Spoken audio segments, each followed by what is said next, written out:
तपस्विनो दानपरा यशस्विनो मनस्विनो मन्त्रविदाः क्षेमं न विन्दन्ति विना यदर्पणं तस्मै सुभद्र श्रवसे नमो नमः।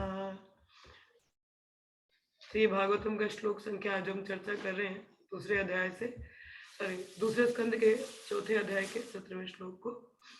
शब्दार्थ: तपस्विनः बड़े बड़े विद्वान ऋषि, दानपरः बड़े बड़े दानी, यशस्विनः बड़े बड़े लब्ध प्रतिष्ठ, मनस्विनः बड़े बड़े दार्शनिक या योगी, मंत्रविद वैदिक मंत्रों के उच्चारण करने वाले, सुमंगलः वैदिक सिद्धांतों के कट्टर अनुयायी, क्षेमम सकाम फल, न कभी नहीं, विंदंती प्राप्त करते हैं, बिना रहित यत अल्पनम समर्पण, तस्मे उनको, सुभद्र शुभ, श्रवसे उनके विषय में सुनकर, नमः मेरा नमस्कार, नमः पुनः पुनः। अनुवाद: मैं सर्व मंगलमय भगवान श्री कृष्ण को पुनः पुनः सादर नमस्कार करता हूँ, क्योंकि बड़े बड़े विद्वान ऋषि, बड़े बड़े दानी, यश लब्ध कार्यकर्ता, बड़े बड़े दार्शनिक तथा योगी, बड़े बड़े वेद पाठी तथा वैदिक सिद्धांतों के बड़े बड़े अनुयायी तक भी ऐसे महान गुणों को भगवान की सेवा में समर्पित किए बिना कोई क्षेम कुशलता प्राप्त नहीं कर पाते। तात्पर्य: श्रील प्रभुपाद जी द्वारा। जय श्री प्रभुपाद। तुम पढ़ रही हो? ये तात्पर्य। विद्या में प्रगति, दानशीलता, मानव समाज का राजनीतिक, सामाजिक या धार्मिक नेतृत्व, दार्शनिक चिंतन, योगाभ्यास, वैदिक अनुष्ठानों में निपुणता तथा मनुष्य के ऐसे ही सारे उत्तम गुण उसकी सिद्धि प्राप्त में तभी सहायक बनते हैं जब उनका उपयोग भगवान की सेवा में किया जाए। ऐसा किए बिना ये सारे गुण सामान्य जनों के लिए कष्ट के कारण बन जाते हैं। प्रत्येक वस्तु का उपयोग या तो अपनी इंद्रिय तृप्ति के लिए या फिर अपने अतिरिक्त अन्यों की सेवा के लिए हो सकता है। स्वार्थ के भी दो प्रकार है, निजी स्वार्थ तथा विस्तारिक स्वार्थ। लेकिन इन दोनों प्रकार के स्वार्थों में कोई गुणात्मक अंतर नहीं है।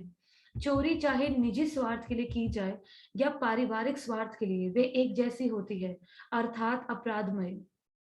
यदि कोई चोर अपने लिए नहीं अपितु समाज या देश के हित के लिए चोरी करने के कारण अपने को निर्दोष बताए तो किसी भी देश के कानून द्वारा उसे क्षमा नहीं किया जा सकता।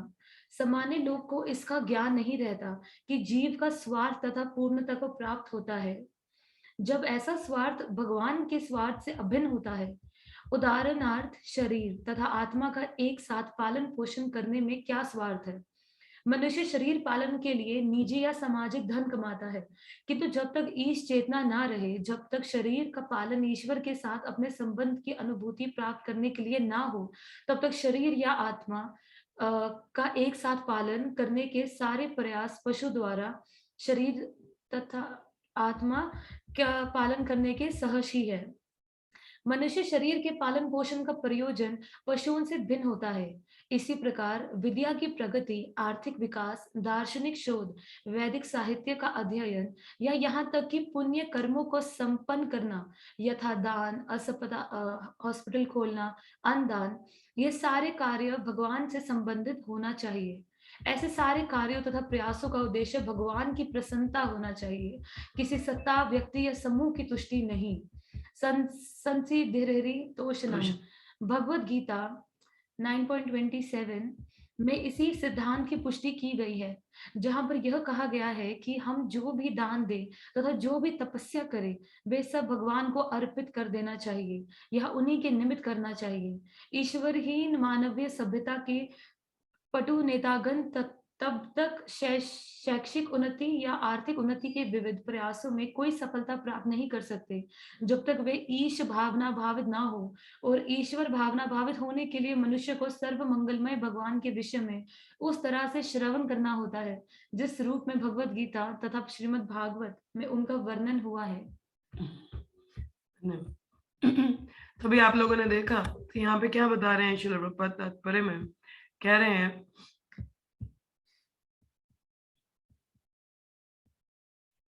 कि यदि कोई व्यक्ति बाह्य रूप से कितना ही उच्च हो, जैसे पढ़ाई में हो, या दानवीर हो या मानव समाज की सेवा में लगा हो, मगर वो जब तक कब तक सहायक नहीं होती, जब तक कि हम अपनी सेवाओं को भगवान जो कि असली अ, भोक्ता हैं उनकी सेवा में ना लगाएं, तो वह सब क्या हो जाता है, it's simply useless waste of time. ठीक है, श्रम एव ही केवलम जिसको कहते हैं कि अनटिल और अनलेस आर ऑल एक्टिविटीज, हमारे जो भी कार्य हैं वो अंत में भगवान की ओर अर्पण नहीं होते हैं, तो वो किसी कार्य का नहीं होता। जैसे आपने शायद भजन भी सुने होंगे, कई कहते हैं कि ऐसे हाथों का क्या जो दान के लिए उपयुक्त ना हो। ठीक है, तो ऐसे मुंह का क्या कि जो मीठी वाणी ना बोल सके। हाँ, इस प्रकार के कई आपने, ये कबीर के दोहे भी हैं ऐसे। ठीक है, जनरली हम लोग इनको पढ़ते हैं, तो यहाँ पे वही चीज देख सकते हो कि जैसे हमने पीछे भी पढ़ा कि वह हाथ सोने के कंगन से सुसज्जित तो हैं, मगर भगवान की सेवा में नहीं है, तो उन हाथों का कुछ भी लाभ नहीं है। उन कानों का भी लाभ नहीं, वह सर्प के बिल की तरह है यदि उनमें भगवान की कथा, कृष्ण कथा ना हो। तो उसी प्रकार से आप चाहे कितना ही पैसा कमा लें, परंतु यदि आप उसको भगवान की सेवा में ना लगा सके, तो वैसा किसी भी तरीके से लाभदायक नहीं होगा। ठीक है, इट विल क्रिएट अ कार्मिक रिएक्शन। और कहते हैं कि जो ऐसे लोग हैं वो सोसाइटी में और ज्यादा ट्रबल क्रिएट करते हैं, क्योंकि भगवान नास्तिक बन जाते हैं ना कहीं भगवान को केंद्र में नहीं रखते। अब इंद्र तृप्ति भी दो प्रकार की होती है, एक होती है अपने तक सीमित और दूसरी होती है एक्सटेंडेड सेंस ग्रेटिफिकेशन जिसको कहते हैं। एक्सटेंडेड सेंस ग्रेटिफिकेशन कैसे, कि अभी पहले मुझे तो भोग मिल रहा है, फिर अपने मित्र का भी मैं भोग करूं, एक्सटेंडेड है, या राज्य के लिए या राज्य की समाज की सेवा करूं, एनजीओ खोल दूं या हॉस्पिटल खोल दूं। अगर बाह्य दृष्टिकोण से देखा जाए, भौतिक दृष्टिकोण से बहुत अच्छा कार्य है कि भाई देखो कोई गरीबों की मदद कर रहा है, किसी ने हॉस्पिटल खुलवा दिया, तो देखो यहाँ पे एनजीओ खोली हैं, तो गरीब बच्चे जो अनाथ है उनको रहने को होता है, वृद्धाश्रम है। It's good at one level, कहीं ना कहीं सही भी है कि कहीं ना कहीं दया भाव कोई दिखा रहा है, सही है, परंतु केवल दया भाव ही सही नहीं है, क्योंकि वो भी गुणों के प्रभाव में होता है। कोई व्यक्ति, अब जैसे मेरी एक मित्र है, वो बहुत बड़ा एनजीओ चलाती है, नाम तो नहीं बताऊंगी, बट ऐसे ही हम लोग कॉलेज में साथ में पढ़ते थे, तो she is doing working with NGO, उसका खुद का ही एनजीओ है, तो चला रही है वो। काफी लोगों को अप्रोच करते हैं, फिर डोनेशन लेते हैं, ऐसे ऐसे गरीब बच्चों को जो स्लम्स में रहते हैं, जो झोपड़पट्टियों में, उन बच्चों को थोड़ा एजुकेशन देते, नहलाते धुलाते, कपड़े वपड़े देते। तो मगर वो खुद नॉनवेज खाती है। एक तरफ आप दया दिखा रहे हो, मगर दूसरी तरफ वो दया है नहीं। Is it right? क्या ये सही तरीका है? हाँ, नहीं ना। लोग कहते हैं कुत्ते बिल्ली जानवर है, मगर चिकन का क्या, जो आपकी प्लेट में सर्व होता है, व्हाट अबाउट दैट? अभी आप लोगों ने शायद पीछे एक वीडियो देखा होगा जॉन अब्राहम का, कि on KBC show he was crying, कि वो रो रहे थे वहां पे। क्यों? क्योंकि अमिताभ बच्चन, क्योंकि इज एनिमल लवर, वो जानवरों को बहुत प्रेम करते हैं। तो अमिताभ बच्चन उनको एक वीडियो दिखा रहे थे जिसमें जानवरों के साथ में कुछ मतलब ऐसे बहुत बुरी हालत है उनकी, काटा जा रहा है ऐसा वैसा करके, तो ही स्टार्टेड क्राइंग, तो रोना शुरू कर देते हैं। मगर फिर उसका क्या, जो आपकी प्लेट में आपको सर्व होता है, क्या वो जानवर नहीं है? This is called duplicit nature. ये डिप्लोमेसी होती है, ये डुप्लीसिट होता है कि एक के प्रति, वही मैं कह रही हूँ, एक तरफ आप, तो ये इंद्र तृप्ति है ना, दिस इज इंद्र तृप्ति। आप किसी जानवर के लिए लड़ रहे हो, कहते कि कोई किसी को शूट कर देता है जानवर को, तो मैं पुलिस में कंप्लेन करता हूँ, बोलता उस आदमी को पकड़ो। भाई मगर जो आपकी प्लेट में सर्व होता है उसका क्या? They are not the animals, मतलब इक्वल नहीं है ना। तो लोगों को पता है, अपनी इंद्र तृप्ति का कार्य करते हैं। यहाँ पे भी इंद्र तृप्ति कहीं ना कहीं लोग प्रोत्साहन दे रहे हैं। अब जैसे वो अपने मित्र का ही मैं उदाहरण दे रही हूँ, मित्र तो क्या मतलब नोइंग में है, तो मतलब खुद नॉनवेज खाती है, एक दया भाव वहां है नहीं, और दूसरी तरफ दया भाव एक मनुष्य के छोटे बच्चों के लिए दिखा रहे हो, बट क्या वो असल में दया भाव है? नहीं है ना। जो दया आएगी, जो जनरल साधु का दया है, वो हर किसी के लिए संभाव से देखेगा, सभी तो जीवात्मा है ना।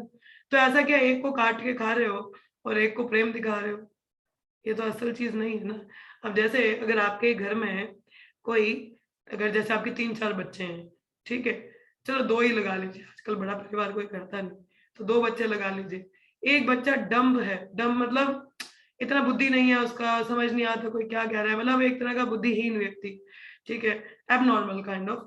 और दूसरा लड़का बहुत तेज है, पढ़ाई में भी, हर चीज में निपुण है। तो क्या आप अपने दूसरे बच्चों को मार के खा लोगे? टेल मी, कोई कर सकता है ऐसा? चाहे कैसा भी है तो बच्चा ना, दया भाव तो है। तो उसी प्रकार से जितने भी जीवात्मा हैं, हम लोग भगवान एक परमेश्वर से बिलॉन्ग करते हैं ना, फिर कैसे हम खा सकते हैं? तो इसको कहते हैं एक्सटेंडेड सेंस, खुद भी खा रहे हैं, लोगों को भी खिला। तो ये इंद्रिय तृप्ति की बात आ जाती है यहाँ पे। एक तो सेल्फ सेंटर्डनेस होता है अपनी इंद्रियों की तृप्ति, और दूसरा फिर आ गई एनजीओस खोल लेना या हॉस्पिटल्स खोल लेना। मगर उनके मोटिव्स भी तो देखिए ना पीछे, कारण क्या होते हैं? फेम। कोई भी सेलिब्रिटी डोनेशन देती है तो उससे पहले वो ट्विटर पे ट्वीट हुआ होता है कि इतना डोनेशन इस सेलिब्रिटी ने दिया। So that is in mode of passion. वो रजोगुनी दान है। आप कहीं ना कहीं अपना दिखाना चाहते हो। हम लोगों का बताता है, ऐसा बताते हैं हिंदू धर्म में कि ऐसा दान देना चाहिए कि एक हाथ ने दिया दूसरे हाथ को भी भनक ना लगे। क्या आप किसी की मदद कर रहे हो ना, why to do a show off? Show off करने की क्या आवश्यकता है? तो कहीं ना कहीं इंद्र तृप्ति है आपकी। देखो मजा आता है मुझे इसलिए कर रहा हूँ मैं किसी की मदद, मगर वो अपनी इंद्र तृप्ति के लिए है ना। तो असल में किसी की मदद या दान पुण्य कुछ भी है, वो कहीं ना कहीं अगर उसको कोई भी कार्य है, देखिए अगर एनजीओ भी चलाते हैं आप, कोई गलत नहीं है, बट वहां पे अगर आप उन बच्चों को कृष्ण भावना भावित कृष्ण कॉन्शियसनेस दे सके, that is the best thing. कि अगर आप उनको कहीं न कहीं भक्ति दे सकें, तो वो सबसे बड़ी चीज़ है। तो हमें उनको भक्ति देने का प्रयास करना चाहिए, ना कि रोटी, कपड़ा, मकान आप तब तक दे पाओगे जब तक आपकी जेब में भी कुछ आ रहा है। आपकी जेब में नहीं आएगा, आप भी किसी का पालन नहीं कर पाओगे। और कहीं न कहीं ये मेंटालिटी आ जाती है, आई एम द प्रोप्राइटर। कोई भी किसी की मदद करता है, सोचता है देखो मैंने इतने लोगों का मैं खिलाता हूँ, मदद करता हूँ। तो कहीं न कहीं आप सोच लेते हैं कि मैं ही करता धरता हूँ, मगर आप समझ नहीं पाते कि आप में भी वो क्षमता भगवान द्वारा दी गई है कि आप किसी की मदद कर सकते हैं। अब जैसे देवतागण हैं, अगर वो हमें कोई आशीर्वाद दे सकते हैं, तो वो उसका सोर्स कहाँ से है? भगवान कृष्ण से उनको वो शक्तियाँ दी जाती हैं, जिससे वो हमको वरदान दे पाते हैं। अगर वो खुद को ही जैसे इंद्र पफडअप हो चुके थे, खुद को ही स्वयं भगवान मानने लगे कि मैं बारिश देता हूँ, तो इनका होता है। बट वो भूल गए कि भाई ये डिपार्टमेंट मुझे भगवान ने दिया है, और मैं अगर अपनी सेवा ढंग से नहीं करूँगा, तो ये मुझसे लिए भी जा सकते हैं। हाँ, तो ऐसा जनरली लोगों में भी होता है, एक्सटेंडेड सेंस ग्रेटिफिकेशन, ये खुद की इंद्रिय तृप्ति में लग जाते हैं, मगर जो करता-धरता जिसके लिए करना चाहिए, वो भूल जाते हैं। तो जैसे यहाँ पे बताया गया आगे, चोरी चाहे निजी स्वार्थ के लिए की गई हो या किसी और के लिए, है तो अपराधमय ना। अब चोर चोरी करके बोले कि भाई इसकी सजा तो मुझे पता ही नहीं है, तो वो तो नासमझी वाली बात है। हाँ, तो अब चाहे किसी के लिए करें या खुद के लिए करें, वो अपराधजनक है। जैसे वाल्मीकि का कथा आता है, तो वाल्मीकि भी कईयों को लूटता था, कईयों को मारता था, और जाके किस लिए करता था यदि कोई उससे पूछे, तो बोलता था अपने परिवार के निर्वाह के लिए कर रहा हूँ। तो नारद मुनि ने पूछा कि अच्छा ठीक है, परिवार के निर्वाह के लिए कर रहे हो, जाओ जाके पूछ के आओ कि क्या वो इसके भागीदारी बनेंगे? तो उन लोगों ने, तो उनकी पत्नी ने बोला कि मैं तो ब्याह के आपके पास आई थी, ये तो आपकी ज़िम्मेदारी बनती है मेरा पालन-पोषण करना, नहीं तो विवाह क्यों किया? हाँ, तो मैं क्यों भागी बनूँगी? आप हमारा निर्वाह जैसे मर्ज़ी करो। अब वो कहीं न कहीं वाल्मीकि का भी एक्सटेंडेड सेंस ग्रेटिफिकेशन है ना, कि परिवारजन है, उनके इंद्रिय तृप्ति के लिए मैं कार्य कर रहा हूँ, मगर पाप तो वो कर ही रहा है ना, चाहे किसी के लिए दूसरा तो उसका भागी नहीं बन रहा है, सज़ा तो उसको मिलेगी ना। तो वही चीज़ आ जाती है, हमें समझना चाहिए, चाहे इंद्रिय तृप्ति खुद के लेवल पे हो, कि हम एक्सटेंड कर रहे हैं उसको हॉस्पिटल ये सब खोल के, तो अगर उसमें भी यदि हम कृष्ण भावना में जब तक हम नहीं देते हैं ना, वो सब वेस्ट हो जाता है। इवन इफ आप you are opening a hospital, तो वो तो कितने लोगों का इलाज होगा। अगर वहाँ पे भी लोगों को कृष्ण भावना, हमारा एक हॉस्पिटल है भक्ति वेदांत हॉस्पिटल चौपाटी में, तो वहाँ पे जितने भी पेशेंट हैं, वो आरती सुन पाते हैं, भगवान के दर्शन कर पाते हैं, उनको प्रसाद मिलता है। तो कहीं न कहीं भक्ति में जुड़ रहे हैं ना। जुड़ भी रहे हैं तो कहीं न कहीं कुछ तो लाभ उनको हो ही रहा है। अगर जनरली देखा जाए तो बाकियों का क्या फ़ायदा? ये तो सिर्फ़ एक पुण्य कर्म के हिसाब से रह गया। तो पुण्य कर्म कर रहे हो तो कल को आपको भी भोगने के लिए यहीं आना पड़ेगा ना। तो अल्टीमेट बेनिफिट नहीं है। अल्टीमेट मेडिसिन और अल्टीमेट बेनिफिट यदि हम कर सकते हैं, ठीक है? तो वो कैसे है? किसी को कृष्ण भावनामृत देके, ना कि ये बाकी चीज़ें खोल के। तो दिस इज़ एक्सटेंडेड और सेंस ग्रेटिफिकेशन ही कहा जाता है इसको। तो यहाँ पे क्या इंसान का क्या रहता है, मनुष्य शरीर पालने के लिए धन कमाता है, किंतु जब तक ईश चेतना ना रहे, जब तक शरीर का पालन ईश्वर के साथ अपने संबंध की अनुभूति प्राप्त करने के लिए ना हो, तब तक शरीर तथा आत्मा एक साथ पालन करने के सारे प्रयास पशु द्वारा शरीर तथा आत्मा का पालन करने के सदृश है। मतलब कि यदि हम अपने इस मनुष्य जीवन को भगवान की सेवा में ना लगाएं, हाँ, तो वो एक पशु के समान ही है। जैसे हमारे नरोत्तम दास ठाकुर ने एक भजन लिखा है, हरि हरि बीफले। उसमें क्या कहते हैं वो, हरि हरि बीफले जन्म गोय नाइनो मानुष जन्म पाइया राधा कृष्ण न भजिया जानिया सुनिया विष खाइनो, कि मनुष्य जीवन मिलने के बाद भी राधा कृष्ण की सेवा में नहीं लगाया, फिर क्या किया? जानबूझ के विष पिया। क्या किया फिर? जानबूझ के विष को पी लिया ना, क्योंकि एक मनुष्य जीवन ही है जहाँ पे हम उसको भगवान की सेवा में लगा सकते हैं। और यदि हम ऐसा ना करें, तो वो जानबूझ के विष पीने के समान है। और यहाँ एक पशु के समान ही है, तो फिर वो मनुष्य जीवन तो उसको नहीं कहा जा सकता। ठीक है? तो इसी प्रकार विद्या की प्रगति, आर्थिक विकास, दार्शनिक शोध, वैदिक साहित्य का अध्ययन या यहाँ तक कि पुण्य कर्मों का संपन्न करना, ये सारे कार्य भगवान से संबंधित होने चाहिए। आप चाहे विद्या ग्रहण कर रहे हो, आर्थिक विकास है। देखिए चैतन्य महाप्रभु ने हम लोगों को 2 प्रिंसिपल्स बताए हैं। क्या है? कि डू यानी अनुकूलेन संकल्पना प्रतिकूलस्य वर्जनम। हाँ, अनुकूल मतलब anything that is favourable for Krishna consciousness accepted immediately, और anything unfavourable for Krishna consciousness rejected immediately. कोई भी कार्य है, बस ये सोचना चाहिए, अच्छा यहाँ पे रह के मेरी भक्ति हो सकती है, इमीडिएटली से यस। और दूसरा, अगर यहाँ पे भक्ति नहीं हो सकती, इमीडिएटली से नो, सिर्फ यस और नो। कोई भी कार्य, किसी भी चीज के लिए क्या क्राइटेरिया होना चाहिए? भक्ति हो सकती है, अच्छा उस व्यक्ति के साथ जाना है, अच्छा वहां क्या चेतना रहेगा, अच्छा नहीं है I don't want to go, अच्छा वहां पे ठीक रहेगा चलिए चलते हैं। तो ये 2 चीजें भी अगर हम अपने जीवन में धारण कर लें, तो बहुत आसान है डिसीजन लेना। बस यही देखना ना, तो that's how we are keeping our Krishna consciousness on the priority. तो यदि हम ऐसा नहीं करते हैं, तो फिर मुश्किल हो जाती है। कितना आसान है ना डिसीजन लेना, भक्ति के लिए सुलभ है, कर लीजिए। जैसे एक हमारे गुरु महाराज की ही एक हमारी गॉड सिस्टर थी, शिष्या। तो उनको किसी से प्रेम था, किसी भक्त ने उनको अप्रोच किया, प्रेम नहीं मतलब ऐसे अप्रोच किया विवाह के लिए। तो उम्र तो हो ही रहा है, तो उन्होंने बोला भक्त है तो चलो ठीक है, भक्त भक्त साथ में चलेंगे। तो उन्होंने गुरु महाराज को बताया कि ऐसे ऐसे किसी ने अप्रोच किया है विवाह के लिए, तो क्या करें, कर लेना चाहिए कि नहीं? तो गुरु महाराज ने बोला ठीक है, यदि वह 4 नियम और अपनी माला अच्छे से करते हैं तो कोई दिक्कत नहीं है, भक्त तो भक्ति है, अच्छे से हो सकता है। तो धीरे धीरे उन माता जी को पता चला कि ये भक्त थोड़ा अच्छे से नहीं नियम पालनों को करते हैं, और ना ही उनकी ऐसी। हाँ, ये पड़ा है कूलर, ले ले, हैप्पी बर्थडे। हाँ जा यार यहाँ से प्लीज। तो सॉरी, तो ऐसा उनको पूछा, तो उनको धीरे धीरे सगाई हो चुका था उनका, अभी शादी नहीं हुई थी, सगाई हो गई थी। तो उनको धीरे धीरे पता चला कि इनका थोड़ा 4 नियमों को लेके इतना कोई कन्विक्शन नहीं है, और ना तो ये ऐसा चाहते हैं विवाह के बाद में। तो उन्होंने गुरु महाराज को बोला कि यहाँ पे तो थोड़ा गड़बड़ लग रहा है, अब तो सगाई भी हो गई है, अब तो शादी की बात चल रही है, तो अभी तो काफी लोगों को भी पता चल गया, क्या करना चाहिए? तो गुरु महाराज ने बोला त्याग दो, इमीडिएटली जस्ट लीव हिम। क्योंकि भक्ति चलेगी नहीं ना, अगर कोई 4 नियम और 16 माला ही नहीं कर सकता है, तो उसके साथ विवाह कैसे करोगे आप? भक्त को तो भक्ति चाहिए ना, आगे जाके गड़बड़ होगा तो क्या? तो माता जी ने ये नहीं सोचा कि क्या रहेगा, क्या किया, गुरु के आज्ञा का पालन किया और त्याग दिया। तो गुरु महाराज ने बोला खुद ही सोचो। चैतन्य महाप्रभु ने बताया कि क्या आपके भक्ति के लिए अनुकूल है तो कर लो, अगर प्रतिकूल है तो फिर त्याग दो। हाँ, तो उन्होंने बोला कि ये तो नहीं हो पाएगा, तो उन्होंने बोला फिर त्याग दीजिए। उसके बाद में फिर गुरु महाराज ने उनका एक बहुत अच्छे भक्त से क्या है विवाह करवाया, तो अभी वो बहुत अच्छे से अपना जीवन भक्ति में जीवन बिता रहे हैं दोनों भक्त। बट कहने का तात्पर्य ये, चाहे हमारी कितनी भी किसी से आसक्ति क्यों ना हो, विषय से हो, वस्तु से हो, मगर हमेशा प्रायोरिटी क्या रखनी चाहिए? Is it favourable for my Krishna consciousness? मगर वो हम में भी कन्विक्शन होना चाहिए कि मुझे ये प्रोसेस करना है। जब कन्विक्शन नहीं है, तो इमेच्योरिटी में भी डिसीजन लेके फायदा नहीं, पता चले आपकी इच्छा हो भोग विलास की, तो फिर तो वो गलत डिसीजन हो जाएगा।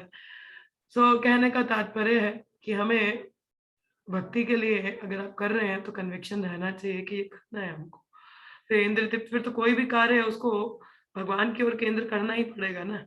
अगर नहीं करेंगे तो फिर क्या है, माया पकड़ लेगी, फिर भक्ति नहीं कहलाई जाती। ठीक है, भक्ति विनोद ठाकुर कहते हैं, जैव धर्म में एक पुस्तक है, उसमें भक्ति विनोद ठाकुर बताते हैं कि कोई भी भौतिक कार्य भी भक्ति माना जाता है यदि उसको भगवान की ओर केंद्र किया जाए। तो आपकी कोई भी कार्य के अलावा, चाहे पढ़ाई कर रहे हैं, खाना बना रहे हैं, नौकरी पे जा रहे हैं, वो सब भक्ति ही है यदि भगवान को केंद्र किया जा रहा है, चेतना उनको सेवा करने का है। हाँ, तो भक्ति कहला जाती है, उसको फिर भौतिक कार्य नहीं हम कह सकते, जो कि बाह्य दृष्टि से भौतिक दिखता है। ठीक है, तो कहने का तात्पर्य कि कुछ भी हो, always keep these 2 points in the mind. पहली बात तो ये, always remember Krishna, never forget Krishna. दूसरा कि भगवान को हमेशा याद रखें और उनको कभी भूलें नहीं।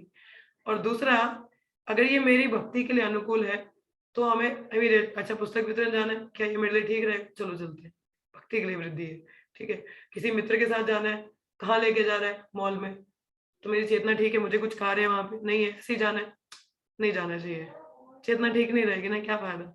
हाँ, किसी विवाह में अकेले भी इनवाइट किया जाता है, बेशक कितना ही क्लोज हो, ठीक है, कभी कभी हमें जाना भी पड़ता है, बट हमें ध्यान देना चाहिए कि वहां जाके भी हमारी चेतना खराब नहीं रहनी चाहिए। वी शुड मेक श्योर कि भक्ति के लिए ठीक रहे। सो ये चीजें काफी बेनिफिशियल रहती हैं, क्योंकि अगर हम भक्ति को प्रायोरिटी करके छोटे छोटे डिसीजंस पे भी स्टेप्स लेते हैं ना, तो हमें बहुत हेल्प करता है। So this is the secret basically. हर मोमेंट, कहते Krishna consciousness is a moment by moment choice. Krishna consciousness is moment by moment choice, कि हर पल आपके पास एक चॉइस होती है, हर क्षण आपके पास चॉइस आती है कि कृष्णा चाहिए या माया चाहिए, ठीक है। सुबह अलार्म बजने से रात को सोने तक आपके पास हर क्षण एक चॉइस आती है। सुबह अलार्म बजता है, उठ गए, उठना है, हाँ माँ मंगल आरती है, जप हो जाएंगे। नहीं उठोगे, चॉइस है ना कि भाई क्या करना है, उठना है तुम्हें। अलार्म बजता है तो उसमें स्नूज बटन भी होता है वैसे, ठीक है। तो या तो आप स्नूज करेंगे या तो उसको बजाएंगे।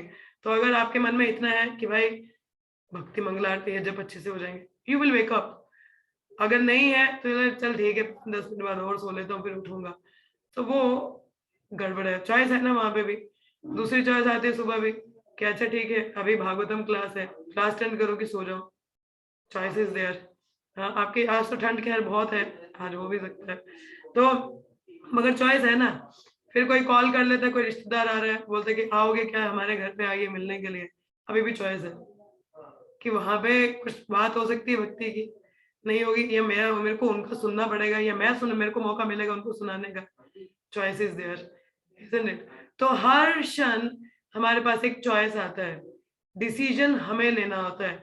देखिए हमारे पास भगवान ने फ्री विल दी है ना, आपके पास फ्री विल है, मजा आया आपको फ्री विल के साथ, बहुत बहुत मजा आया। तो मगर फ्री विल को कैसे यूज करना है, हिंदी तृप्ति में नहीं, फिर कृष्ण भावनामृत में। कैसे, यही जो फेवरेबल होगा भगवान कृष्णा कॉन्शियसनेस पे उसको चूज करो, जो अनफेवरेबल है उसको रिजेक्ट करो। तो have you made that choice? नहीं, अब करूंगी। But did you made any choice in the previous year, previous days? नहीं। When? जब मुझे अपनी फ्रेंड शेयर करो उनके साथ। जब मुझे अपनी बहुत अच्छी फ्रेंड की शादी में जाना था और मैंने काफी प्रिपरेशन भी की थी उसके लिए, बट फिर मुझे लगा कि वहां पे शायद से वो बहुत अनफेवरेबल होगा भक्ति के लिए, इसलिए मैंने उनको झूठ बोला कि मैं यहाँ पे नहीं हूँ और मैं नहीं गई। बस वो एक ही सिचुएशन है। अजय की था, तो आपको सही लगा कि नहीं लगा? हाँ, अच्छा लगा। You made that choice, you feel it good? या हाँ। देखिए ऐसे हमको चॉइस करना होता है, ये छोटी छोटी चीजें होती हैं, ठीक है। ओके, चलिए आगे बढ़ते हैं। और मुझे इसमें पूछना था। हाँ पूछिए। ये खुला करो। माता जी का एक प्रश्न है यहाँ पे। हम्म,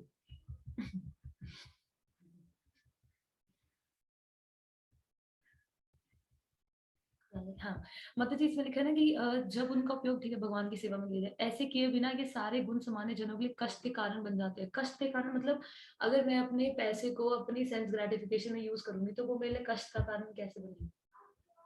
हम भौतिक जगत में इंटेंगल हो जाओगे,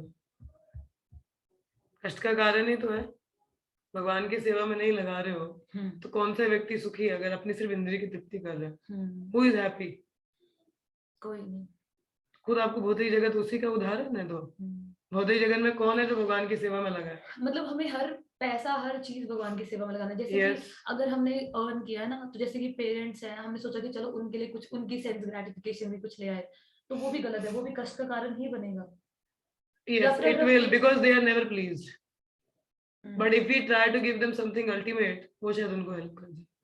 Like in my case, when I was earning, मतलब जब मैं नौकरी कर रही थी, I never give anything to my parents. मतलब as a लक्ष्मी तो नहीं दिया, but ये कि I used to, especially maybe I cook something for them.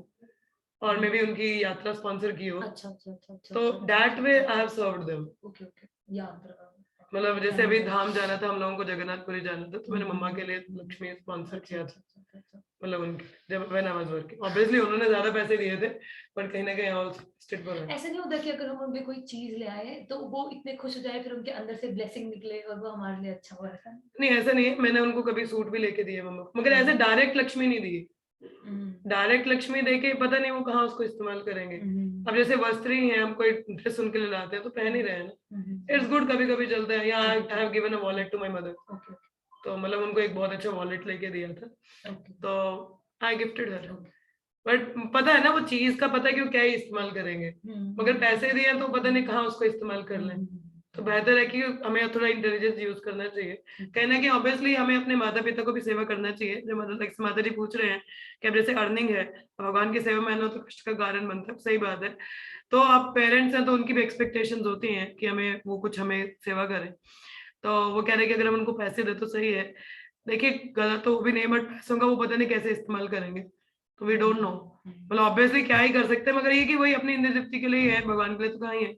But यहाँ तो हम उनके लिए वस्तुएं दे दें, या अगर धाम जा रहे हैं तो उनके लिए स्पॉन्सर कर सकते हैं, या कुछ ऐसा that will help them to remember Krishna. और आइदर आई कुक समथिंग, मतलब प्रसादम में घर पे आई कुक मील फीस्ट, सो वो भी तो उसके लिए तो लक्ष्मी लगता है। So I think that way they happy whenever I cook, तो वो भी है। तो इस तरीके से कई तरीके उनको भी प्रसन्न करने की, जरूरी नहीं है कि केवल लक्ष्मी देखे, तो समहाउ रेदर कि लक्ष्मी का सही इस्तेमाल हो, तो चाहे वो अपने पेरेंट्स क्यों ना हो। तो if it is beneficial for them in certain way, that is why not. Gift देना गलत नहीं है, इवन आई हैव गिवन, अपने पापा के लिए भी मैं गिफ्ट लाई हूँ, ऐसी बात नहीं, but I have given a gift not a Lakshmi, क्योंकि लक्ष्मी पता नहीं क्या करेंगे उसका, तो बेहतर है कि हम गिफ्ट दे दें, पता भी पहन ही रहे हैं ना अपने लिए, तो चलेगा। ठीक है, तो उस वे में एनी फर्दर क्वेश्चन? तो कहीं ना कहीं में बुद्धिमत्ता यूज करनी चाहिए, नॉट डायरेक्टली यूजिंग इट। तो ऑब्वियसली अगर भगवान की सेवा में इस्तेमाल होगा तो बहुत बढ़िया, उनको सेवा करना चाहिए।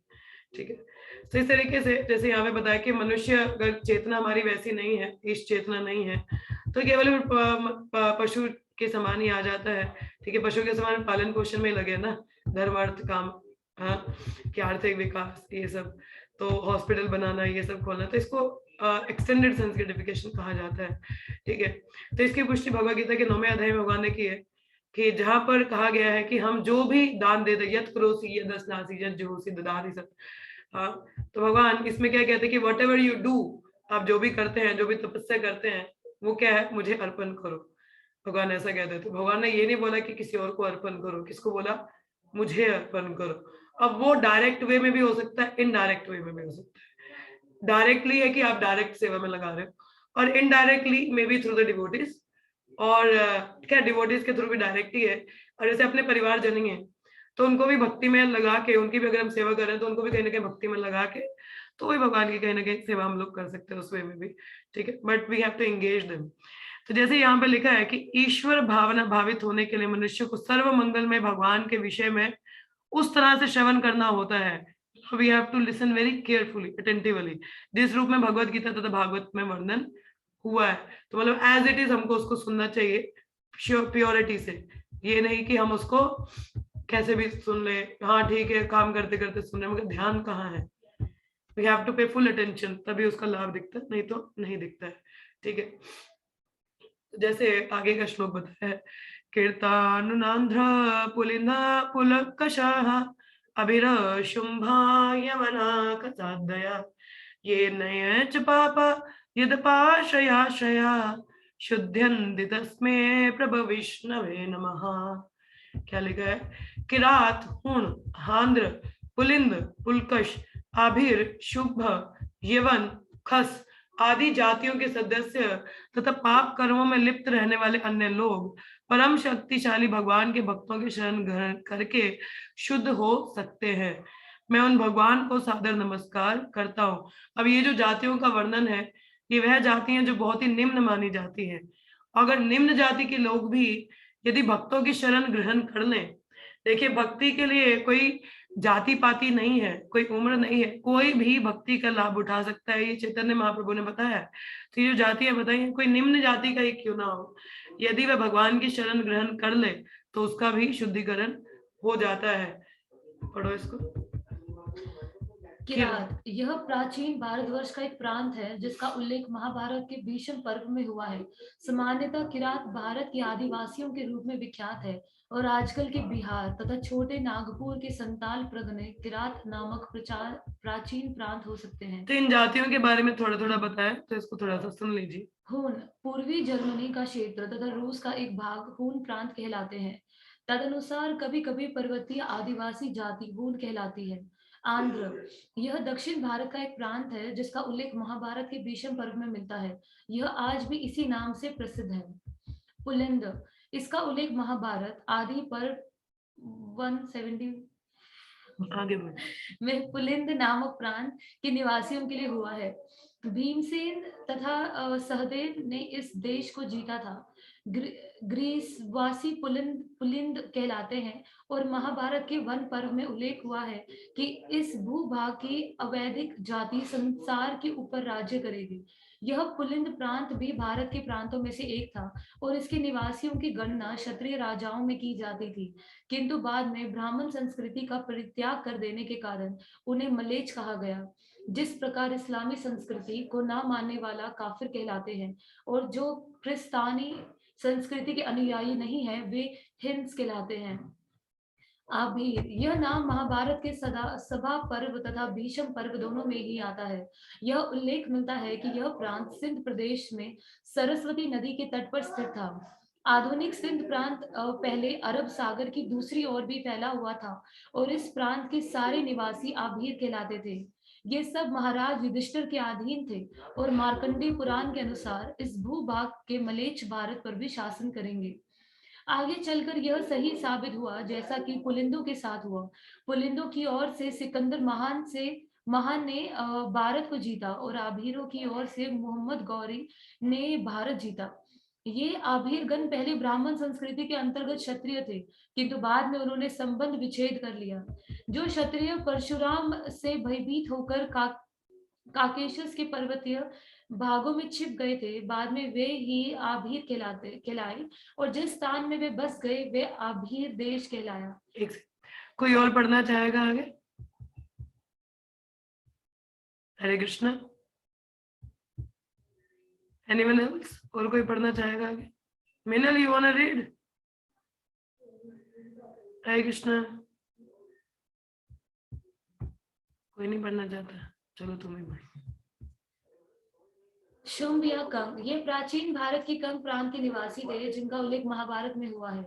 यवन गण महाराज ययाति के पुत्रों में से एक का नाम यवन था। Hare Krishna. Sorry, I got disconnected. पढ़ो, आगे बढ़ो।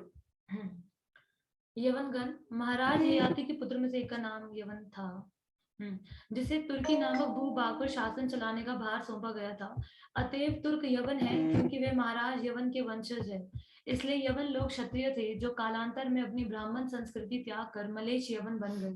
यवनों के वर्णन महाभारत में मिलते हैं। दुर्वसु नामक एक अन्य राजा भी यवन कहलाता था। पांडवों में से सहदेव ने उनके देश को जीता था। पश्चिमी यवन करण के दबाव से कुरुक्षेत्र के युद्ध में दुर्योधन के साथ सम्मिलित हो गए थे।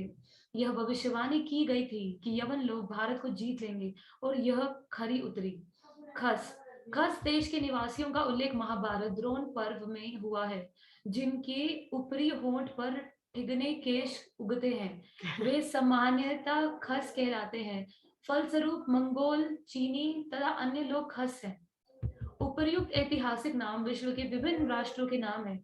निरंतर पाप कर्म करते रहने वाले व्यक्ति भी तो सुधरने पर पूर्ण मनुष्य के स्तर को प्राप्त हो सकते हैं यदि वे भगवत भक्त की शरण ग्रहण कर लें। ईसा मसीह तथा मोहम्मद इन दो शक्तिशाली भगवत भक्तों ने इस भूमंडल में भगवान की ओर से अपार सेवाएं की हैं। श्रील सुखदेव गोस्वामी के कथन से प्रतीत होता है कि विश्व की वर्तमान परिस्थिति में ईश्वरहीन सभ्यता चलाने से अच्छा तो यह होगा कि संसार के मामलों का नेतृत्व भगवत भक्तों को सौंप दिया जाए, जिसके लिए पहले से अंतर्राष्ट्रीय कृष्ण भावनामृत संघ नामक संस्था का शुभारंभ किया गया है। तो जैसे आप देख रहे हैं यहाँ पे कि यदि किसी को भक्ति करनी है तो उसके लिए जैसे प्रभात बता रहे कि अभी जो कलयुग चल रहा है, हालत बहुत खराब है, तो लीडर्स क्या है, सही नहीं है। अगर भगवत भक्तों को लीडर की पोजीशन दी जाए, हाँ, तब क्या है, तब थोड़ा उद्धार हो सकता है लोगों का, नहीं तो कोई भी पॉसिबिलिटी नहीं है। तो अब वो चाहे निम्न जाति के हो, यवन हो, मलेच्छा हो, तो यदि भक्त रहेंगे तो प्रचार प्रसार रहेगा, उन सबको मौका मिलेगा इस आंदोलन का हिस्सा बनने का, और जिससे उनका जीवन का सुधार हो सकता है। आगे बढ़ो। तब भगवत कृपा, तब भगवत कृपा से सारे विश्व के मनुष्य के हृदय में परिवर्तन हो सकेगा, क्योंकि भगवत भक्त सामान्य लोगों के दूर दूसरित मनों को शुद्ध करके ऐसा परिवर्तन ला सकने में सक्षम होते हैं। संसार के राजनीतिज्ञ अपने अपने स्थानों में बने रहेंगे, क्योंकि भगवत भक्तों को नेतृत्व या राजनयिक उलझन में कोई रुचि नहीं रहती। भक्तों को केवल इतनी ही रुचि रहती है कि सामान्य जन राजनीतिक प्रचार से दिग्भ्रमित ना हो, और यह कि मनुष्य का मूल्यवान जीवन ऐसा सभ्यता का अनुकरण करने में व्यर्थ न जाए जो अंतोगत्वा विनाश की ओर ले जाने वाली हो। अतएव यदि राजनीतिज्ञ लोग भक्तों से मार्गदर्शन प्राप्त करें, तो निश्चय ही भक्तों के शुद्धिकरण आंदोलन से विश्व की परिस्थितियां में महान परिवर्तन आएगा, जैसा कि भगवान चैतन्य ने कर दिखाया है। जिस प्रकार सुखदेव गोस्वामी ने अपनी स्तुति यत कीर्तनम शब्द से प्रारंभ की है, उसी तरह भगवान चैतन्य ने भी संस्तुति की है कि केवल भगवान के पवित्र नाम का यशगान करने से हृदय में महान परिवर्तन आएगा, जिससे राजनीतिज्ञ द्वारा मानवीय राष्ट्रों के बीच जो मनोमालिन्य उत्पन्न हुआ है वह तुरंत मिट सकेगा, और गलत फहमी की इस अग्नि के बुझ जाने पर दूसरे लाभ भी उसके पीछे पीछे आएंगे। हमारा लक्ष्य भगवत धाम वापस जाने का है, जिसका उल्लेख हम पिछले पृष्ठों में अनेक बार कर चुके हैं। भक्ति संप्रदाय के अनुसार, जिसे सामान्यतः वैष्णव संप्रदाय कहा जाता है, ईश साक्षात्कार के विषय में किसी के भी अग्रसर होने पर कोई प्रतिबंध नहीं है। वैष्णव इतना शक्ति संपन्न होता है कि वह किरात इत्यादि को भी वैष्णव बना लेता है, जैसा कि ऊपर कहा जा चुका है। भगवत गीता 9.32 में भगवान ने कहा है कि भगवान का भक्त बनने में कोई प्रतिबंध नहीं है, यहाँ तक कि निम्न कुल में उत्पन्न व्यक्तियों अथवा स्त्रियों, शूद्रों या वैश्यों पर भी। और भगवत भक्त बनने पर प्रत्येक व्यक्ति भगवत धाम जाने का भागी बन जाता है। इसके लिए एकमात्र योग्यता ये है कि मनुष्य भगवान के ऐसे शुद्ध भक्त की शरण ग्रहण करें जिसे कृष्ण की दिव्य विज्ञान, भगवत गीता तथा श्रीमद् भागवत का पूरा ज्ञान हो। विश्व के किसी भी भाग का व्यक्ति जो कृष्ण विज्ञान में अवगत बनता है, वह शुद्ध भक्त बन सकता है और सामान्य लोगों का गुरु बनकर उनके हृदय को श्रुत करके उनका उद्धार कर सकता है। कोई कितना ही बड़ा पापी क्यों ना हो, शुद्ध वैष्णव के सुव्यवस्थित संपर्क में वह तुरंत शुद्ध हो जाता है। अतएव कोई वैष्णव विश्व के किसी भी भाग से जाति पाति का विचार किए बिना शिष्य बन सकता है और विधि विधानों द्वारा उसे शुद्ध वैष्णव का पद दिला सकता है, जो ब्राह्मण संस्कृति से परे है। वर्णाश्रम धर्म की पद्धति अब इस प्रणाली के तथाकथित अनुयायियों में भी नहीं रह गई है। ना ही वर्तमान सामाजिक, राजनीतिक तथा आर्थिक उथल पुथल के संदर्भ में वर्णाश्रम धर्म की पुनर्स्थापना कर पाना संभव है। किसी भी देश के किसी विशेष रीति रिवाज का ध्यान रखे बिना आध्यात्मिक हिस्ट्री से किसी को वैष्णव संप्रदाय में स्वीकार किया जा सकता है और इस दिव्य विधि में कोई बाधा नहीं है। अतएव भगवान श्री चैतन्य महाप्रभु के आदेश से श्रीमद् भागवत या भगवत गीता संप्रदाय के सारे विश्व में प्रचार किया जा सकता है, और जो इस दिव्य संप्रदाय को स्वीकार करने के इच्छुक हो उनका उद्धार हो सकता है। भक्तों को इस प्रकार के आंदोलन को ऐसे सारे लोग स्वीकार करेंगे जो विवेकपूर्ण तथा जिज्ञासु हैं और जो किसी देश के रीति रिवाज के प्रति पूर्वग्रह नहीं रहते।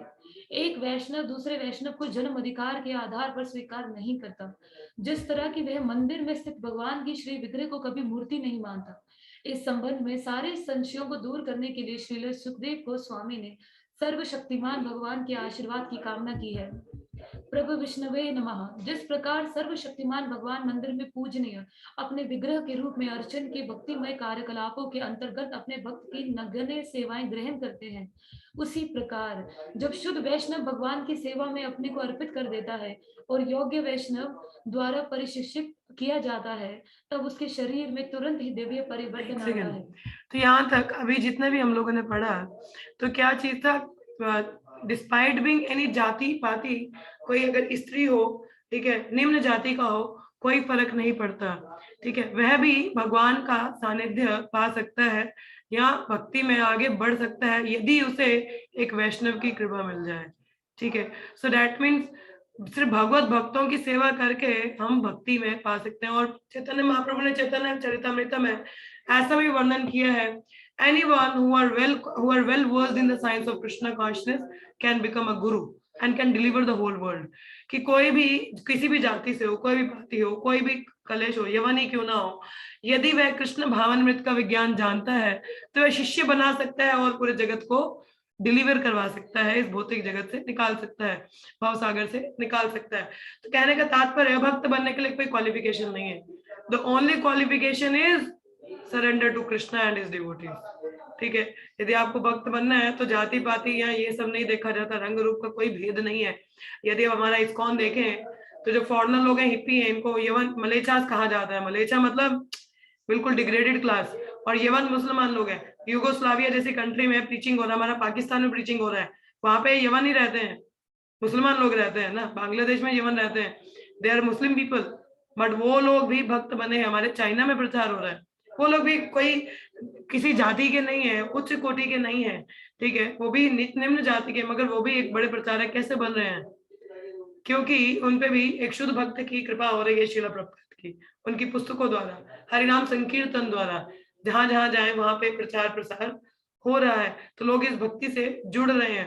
तो केवल किस वजह से? भक्तों की कृपा से। भक्तों की कृपा से हर कोई भक्ति को ले पा रहा है। तो आप समझ सकते हैं कि एक भगवत भक्त की सेवा करना या उनका एक कृपा मिलना कितना हमारे जीवन में लाभदायक है। तो देर इज, और वन मोर थिंग, जैसे वही ना कि कोई जाति पाति का नहीं है, स्त्रियों के लिए तो भक्ति मतलब इतना पॉसिबल नहीं हो पाता क्योंकि इतना इंटेलेक्चुअल लेवल नहीं है। मगर हमें हमें भी स्वीकार किया। अगर एक उदाहरण देखना चाहे मोहम्मदन का, तो हरिदास ठाकुर, वो मुसलमान है मगर हमारे नामाचार्य गिने जाते हैं हमारे भक्ति में।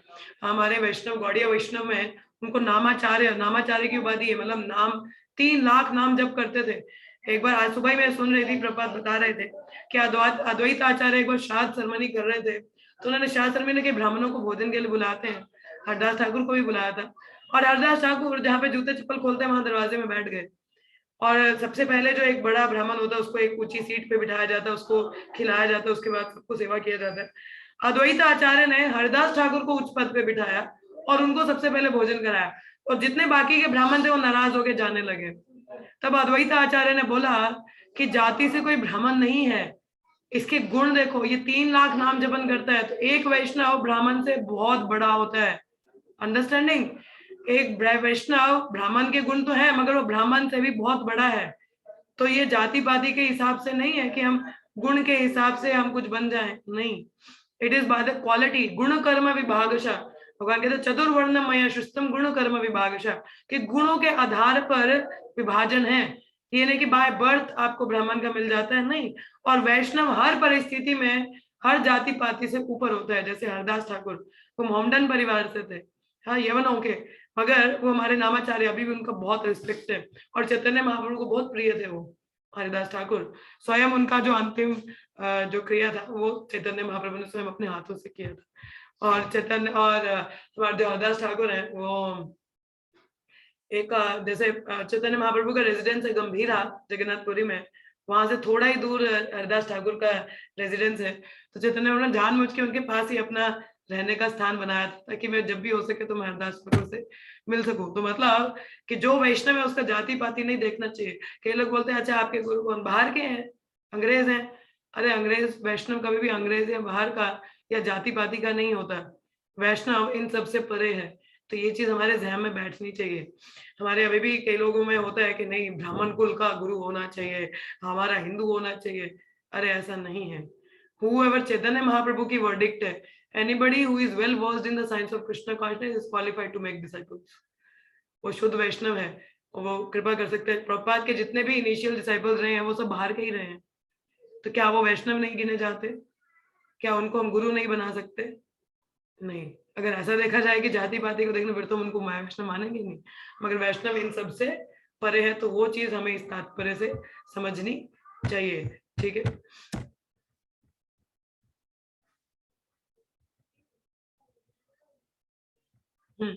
ये थोड़ा सा रहता है, इसको पढ़ लेते हैं हम लोग। तो क्या लिखा है कि भक्तिमय कार्यकलापों के अंतर्गत अपने भक्त की नग्न सेवाएं ग्रहण करते हैं। उसी प्रकार जब शुद्ध वैष्णव भगवान की सेवा में अपने आप को अर्पित कर देता है और योग्य वैष्णव द्वारा प्रशिक्षित किया जाता है, देखिए योग्य वैष्णव द्वारा, तो जब भक्ति लेते हैं तो हमें प्रशिक्षण की आवश्यकता है।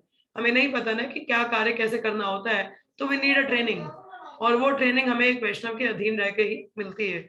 तब उसके शरीर में तुरंत ही दिव्य परिवर्तन आता है। तो व्हेन वी आर इन अ संघा प्योर एसोसिएशन, तो वो उनको देख देख के, उनकी चाल ढाल रंग रूप कैसा वो करते हैं, वह देख के हम लोगों में भी हृदय परिवर्तन होता है, क्योंकि उनके अंडर कहीं ना कहीं हम ट्रेनिंग ले रहे होते हैं। तो वी नीड अ ट्रेनिंग। ठीक है, इस प्रसंग में वैष्णव नियम का आदेश है, आचार्य विष्णु शिलाधीर गुरु शहु नर्मदे वैष्णवे जाति बुद्धि श्री वैष्णव नर्मणे शब्द सामान्य बुद्धि। मनुष्य को चाहिए कि मंदिर में पूजित भगवान के शिव विग्रह को ना तो मूर्ति समझे, न वेद गुरु को सामान्य पुरुष समझे, ना ही शुद्ध वैष्णव को किसी जाति से संबंधित माने। सुना आप लोगों ने, श्री विग्रह को मूर्ति ना समझे, ना वेद गुरु को सामान्य पुरुष समझे, कि जो गुरु है वो भी कोई सामान्य नहीं है, वो क्या है, तत्वदर्शी है। कई लोग बोल सकते मैं तो यहाँ बैठा हूँ, मेरे गुरु वहां बैठे, उनको क्या पता चल रहा है मैं क्या कर रहा हूँ, but they know better than you. उनको ज्यादा पता है कि आपका क्या चल रहा है। दे आर तत्वदर्शी, वो तत्वदर्शी हैं, हमारी तरह कोई सामान्य नहीं। कई लोग बोलते हैं अरे अब तो हमारे गुरु चले गए, उन्होंने शरीर त्याग दिया, अब क्या करेंगे, हमें कौन देखेगा। पर अपनी वाणी के थ्रू वो रहते हैं, और यदि आप सीरियस हैं तो आपको वो स्वप्न में आके भी आपको आदेश देते हैं। जैसे हमारे श्रील प्रभुपाद भक्ति सिद्धांत ठाकुर, उनको कई बार सपने में आते थे, उनको बताते थे संन्यास लो, ये करो, प्रचार करने जाओ, उनको बरोबर बताते थे। Actually, the connection with the Guru is through the instructions, not through physical presence. Physical presence obviously हमको चाहिए, बापू चाहिए, मगर वाणी का जो संग है वो सबसे सर्वोपरि है। और वाणी के संग से अगर वो इंस्ट्रक्शन हमारे जहन में बैठी रहे तो हम हर समय अपने गुरु के संपर्क में हैं। श्रील प्रभुपाद जब गए थे यहाँ से पाश्चात्य देश, तो उनका एक ही वर्डिक्ट था, वो कहते थे I might be alone but I am not lonely. हाँ, कि मैं बेशक अकेला हूँ मगर मैं लोनली नहीं हूँ, because my Guru and Krishna is with me in my heart. मेरे गुरु और कृष्ण और उनके जो आदेश हैं, आदेशों के द्वारा वो मैं सदैव मेरे संग में है। तो उसी प्रकार से हमें भी रहना चाहिए। ये नहीं कि through the instructions the Guru is with you all the time. यदि आपके इंस्ट्रक्शंस आपको याद है तो समय आप उनकी प्रेजेंस को फील कर पाएंगे। You can feel the presence of your Guru Maharaj whenever you just remember their instructions। मगर वो इंस्ट्रक्शन हमको याद रहने चाहिए, उस पर पालन करना चाहिए, तो उसके द्वारा गुरु आपको और आदेश देते हैं। ये नहीं कि वो प्रेजेंट नहीं है तो नहीं है, तो इसलिए उनको सामान्य, ये हमारा नामा अपराध भी है ना, कि गुरु का आज्ञा का अवहेलन करना और उनको साधारण मनुष्य समझना, तो वह साधारण नहीं है। They can see you, they can watch you what you are doing in place. तो आप उनको धोखा नहीं दे सकते, अरे मैं तो यहाँ हूँ, क्या ही है, वो सब जानते हैं, मगर बस कोशिश करते कि जीव आत्मा मुझे सच बता दे, इसका क्या चल रहा है, तो हम उनको धोखा नहीं दे सकते। ठीक है, इसलिए कभी भी गुरु को सामान्य नहीं, और एक शुद्ध वैष्णव को किसी जाति से संबंधित ना माने कि कौन सी जाति का है, नहीं, वैष्णव सबसे परे होता है। तो निष्कर्ष यह है कि सर्वशक्तिमान होने के कारण भगवान किसी भी परिस्थिति में विश्व के किसी भी व्यक्ति को चाहे स्वयं या गुरु रूप में अपनी प्रमाणिक अभिव्यक्ति द्वारा स्वीकार कर सकते हैं। सुना आपने, तो भगवान चैतन्य ने वर्ण आश्रम धर्म के अतिरिक्त अन्य जातियों के अनेक भक्तों को स्वीकार किया। ठीक है, तो चैतन्य महाप्रभु ने भी स्वीकार किया, जैसे हरदास ठाकुर थे, मोहम्मदन थे, ये नहीं कि केवल वर्णाश्रम से नहीं। और हम सबको शिक्षा देने के लिए यह घोषित किया कि वह स्वयं किसी जाति या वर्ण के नहीं हैं, अपितु वह वृंदावन की गोपियों के पालन करता भगवान के दासों के दास हैं। गोपी पढ़ते बद कमलम दास दास अनुदास, यही आत्म साक्षात्कार की विधि है। तो श्लोक में आपको बता दूं जिसमें ये बताया है चैतन्य महाप्रभु ने, It's 20, एक सेकेंड,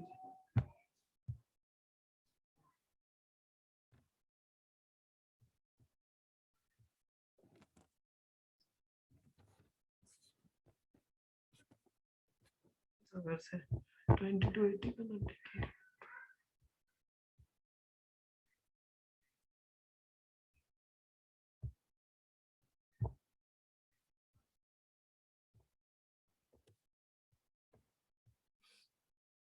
एक वर्ष था, मुझे याद नहीं आता उसमें, हाँ मिल गया। देखिए इसमें चैतन्य महाप्रभु क्या बताते हैं, क्या कह रहे हैं, नाहम विप्रो न चर नारपतिर नापि वैश्यो न शूद्रो नाहम वर्णी न च गृहपतिर न वनिष्ठो यतिर्वा किंतु प्रदय निखिला परमानंदा पूर्णामृता बद्धेर गोपी भरते पद कमल दास दास अनु दास। क्या कह रहे Chaitanya Mahaprabhu, I am not a ब्राह्मण, मैं ब्राह्मण नहीं हूँ, आई एम नॉट अ क्षत्रिय, मैं क्षत्रिय भी नहीं हूँ, ना मैं वैश्य ना मैं शूद्र, और ना ही मैं ब्रह्मचारी ना गृहस्थ न वानप्रस्थ सन्यासी। I identify myself only as servant of lotus feet of the Lord Shri Krishna। कि क्या है, मैं कौन हूँ, मेरा आइडेंटिफिकेशन क्या है, मैं भगवान कृष्ण के दासों के दासों के दासों का दासों का दास हूँ, जो कि भगवान कृष्ण कौन है, गोपियों के मेंटेनर, उनके पालनहर्ता। He is like an ocean of nectar and he is the cause of universal transcendent bliss. He is always existing within brilliance। तो हमारा आइडेंटिफिकेशन क्या है, जाति पाति तो बोलो, क्षत्रिय ब्राह्मण वैश्य शूद्र भी नहीं है हम लोग, तो हमारा आइडेंटिफिकेशन क्या है, दासों के दास। तो ये एक वैष्णव है, तो किसी वैष्णव को जाति पाति से नहीं हमको जानने का प्रयास करना है। और एक और चीज, भक्ति किसी के लिए भी है, भक्ति इज फॉर एवरीवन, चाहे वो एक धोबी हो या सब्जी वाला हो, कोई भी हो, भक्ति हर किसी के लिए।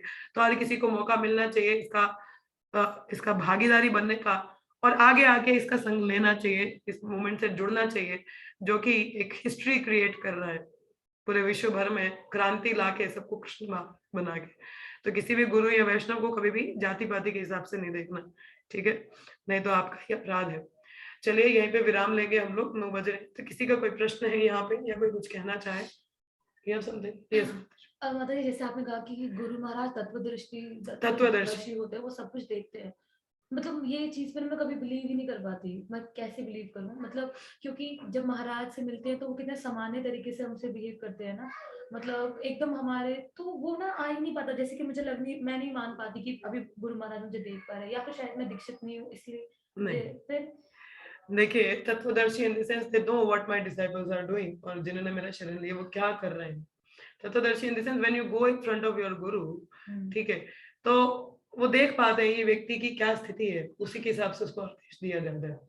अगर आप कुछ ना भी बोले, सिंपल नमस्कार भी करें, तो कुछ ना कुछ आपको वो आदेश देते हैं। तो वो आदेश के कहीं ना कहीं वो आपको जानते हैं कि इस व्यक्ति का क्या स्थिति है, कितना ही भक्ति में बढ़ रहा है, कितना नहीं बढ़ रहा है। और ये सामान्य बात मैं उस संदर्भ में कह रही हूँ, जैसे कई लोग जब गुरु महाराज प्रस्तुत होते हैं धरती में, तो उनसे बहुत आसक्त होते हैं, मगर जब वो चले जाते हैं तो बोलते हैं, रोना शुरू करते हैं, अरे हमारे गुरु महाराज चले गए। भाई गए नहीं है, he still present through his वाणी, थ्रू हिज इंस्ट्रक्शंस, तो प्रस्तुत हैं।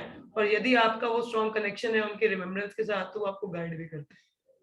It's not they are not coming, so they are mysterious persons, they are mysterious। मैं कुछ गलत करूं तो मुझे नहीं लगता महाराज देख रहे हैं, ये मेरी बेवकूफी है या यस बेवकूफी। मुझे याद है जब मैं नई नई भक्ति में जुड़ी थी, तो मैं रोज सुबह में उस समय 4 बजे उठा करती थी। तो मैं अगर किसी दिन लेट हो जाती थी ना मंगल आरती के, मुझे लगता था प्रभुपाद देख रहे हैं, पकड़ डांटेंगे मेरे। डांटे नहीं, but it's fear is there, it's a faith that he is there, that the voice is there, and moreover you can understand you are not lost your guru in the sense कि he is still present through his instructions, कि वो आपके वाणी और आदेशों के साथ है। मगर जिसका वो संबंध बना ही नहीं गुरु के साथ में, देखिए गुरु और शिष्य का संपर्क दीक्षा शिक्षा से होता है, शिक्षा के साथ में, उनके इंस्ट्रक्शन के साथ। जब वो फॉलोइंग अप ही नहीं है तो वो रिलेशन ही नहीं है माता जी। If you are with me, अगर हम लोगों में वो रिलेशन है ही नहीं पालन का या वैसा वाला, so there is no relation, आप अपने रास्ते में अपने रास्ते, अंडरस्टैंडिंग। तो गुरु का भी एक शिष्य के साथ संबंध तभी तक है जब तक कि वो उसकी शिक्षाओं का पालन कर रहा है। जब शिक्षा का पालन ही नहीं है तो संबंध क्या है, तो वो संबंध आप फिर वो अनुभूति नहीं कर सकते। Understanding the point, then guru is not responsible for you then.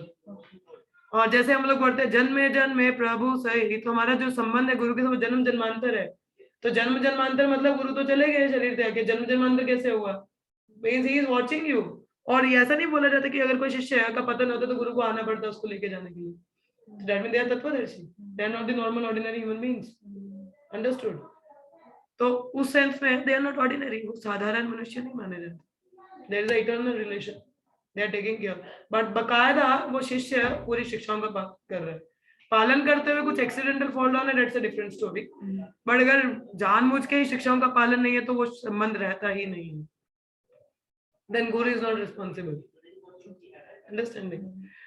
चलिए, किसी और का कोई प्रश्न है यहाँ पे, या कोई कुछ बोलना चाहे या कहना चाहे?